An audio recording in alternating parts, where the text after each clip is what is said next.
Olha só que coisa! O que um filósofo grego, lá da antiguidade, tem a ver com um processo judicial acontecendo agora, em pleno século XXI? Parece uma conexão meio doida, né? Mas a verdade é que as ideias de Platão, de mais de 2.400 anos atrás, ainda estão super presentes nos tribunais e de jeitos que a gente nem imagina. É exatamente essa conexão que vamos desvendar hoje, para entender como o pensamento dele ainda molda a nossa justiça. Essa é a pergunta de US$ 1 milhão, né? Porque vamos combinar. De um lado, a gente tem o idealismo do Platão, aquela busca por verdades perfeitas, universais. E do outro a gente tem o pragmatismo do direito, que lida com o mundo real, com contratos, com brigas do dia a dia. Então, como é que esses dois mundos se encontram? É esse o mistério que a gente vai resolver.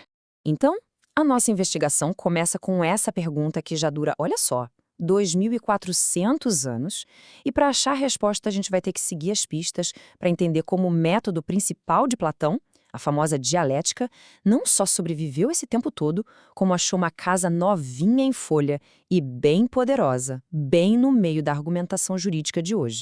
Ok, e as nossas primeiras pistas nos levam direto aos herdeiros filosóficos modernos.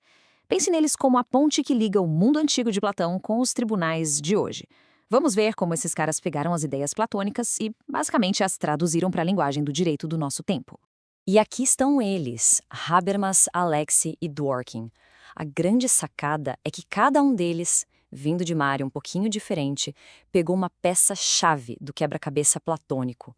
O Habermas, por exemplo, ele trouxe da filosofia essa ideia do diálogo racional. Aí veio Alexi e aplicou isso direitinho na teoria do direito. E Dworkin, por sua vez, usou essa base para dizer que o direito precisa ser íntegro, sabe? Um sistema que faz sentido. Juntos, eles são a linha direta da herança de Platão nos dias de hoje. E tudo isso nos leva para o coração da coisa toda, a ideia do direito como um diálogo racional. O ponto principal aqui, e isso é fundamental, é que o direito não é só um monte de regra imposta, não é só força. Ele é, ou pelo menos deveria ser, uma conversa organizada, racional, onde o que vale é o melhor argumento. Vamos começar pelo Habermas. O termo que ele usa é ética discursiva. O nome pode assustar um pouco, mas a ideia é super platônica e bem simples na verdade. Imagina só, uma discussão em que ninguém pode usar a força para impor uma opinião. Todo mundo ali é igual, e a única coisa que conta é a qualidade do argumento. A verdade nesse cenário não é algo que vem de cima para baixo, ela é descoberta em conjunto, por meio da razão. E aí, quando a gente olha para isso, bom, isso se encaixa como uma luva num tribunal, certo? No mundo ideal, é exatamente assim que um tribunal deveria funcionar. As duas partes têm a mesma chance de falar, os argumentos precisam ser lógicos, justificáveis, e o juiz? O juiz deveria ser convencido pela razão, e não por um discurso bonito ou apelando para a emoção. O objetivo final é encontrar a decisão que é juridicamente correta, não só a que é mais fácil ou conveniente. Aí entra o nosso segundo herdeiro, o Robert Alexi. Ele vai ainda mais fundo nisso.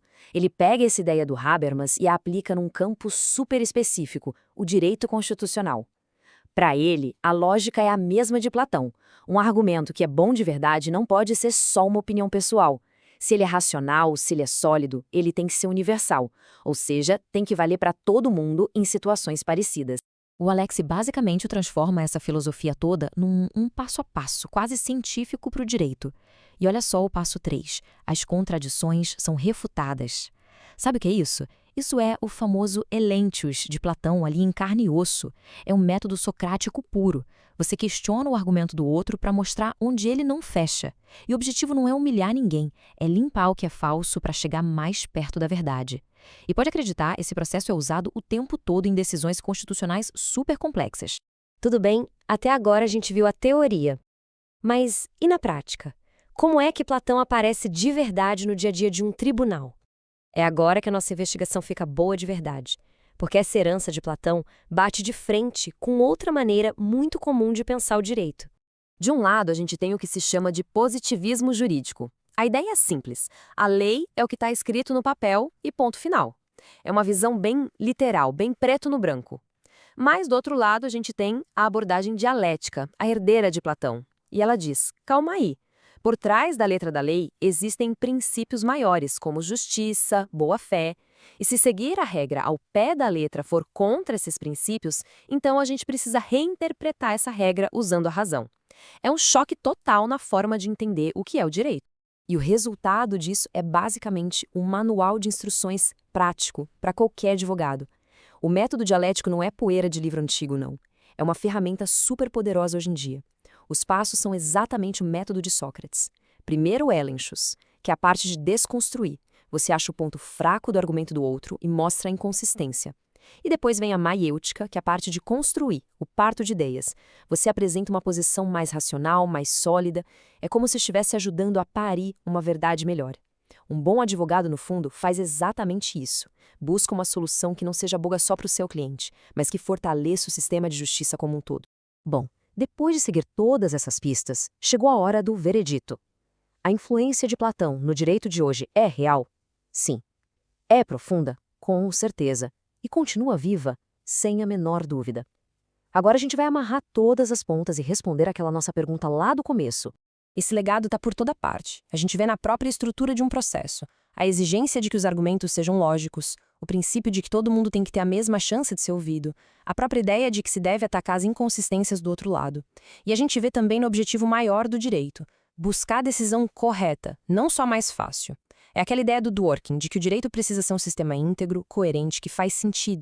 É de parar para pensar um pouco, não é? 2.400 anos. É uma forma de pensar, um jeito de argumentar que sobreviveu a tudo. A queda de impérios, a revoluções, a toda a tecnologia que a gente inventou, para continuar sendo super relevante, bem no centro das nossas discussões mais importantes de hoje. E chegamos à conclusão final, que talvez seja a mais forte de todas. A dialética de Platão não é só uma curiosidade histórica, daquelas que a gente estuda e esquece. Ela é, literalmente, o DNA da argumentação jurídica racional. Então, toda vez que um advogado aponta uma falha lógica no argumento do outro, ou que um juiz busca uma decisão que faça o sistema legal ser mais justo e coerente, Platão está ali, presente, dentro do tribunal. Uma ideia de 2.400 anos e que hoje está mais viva do que nunca.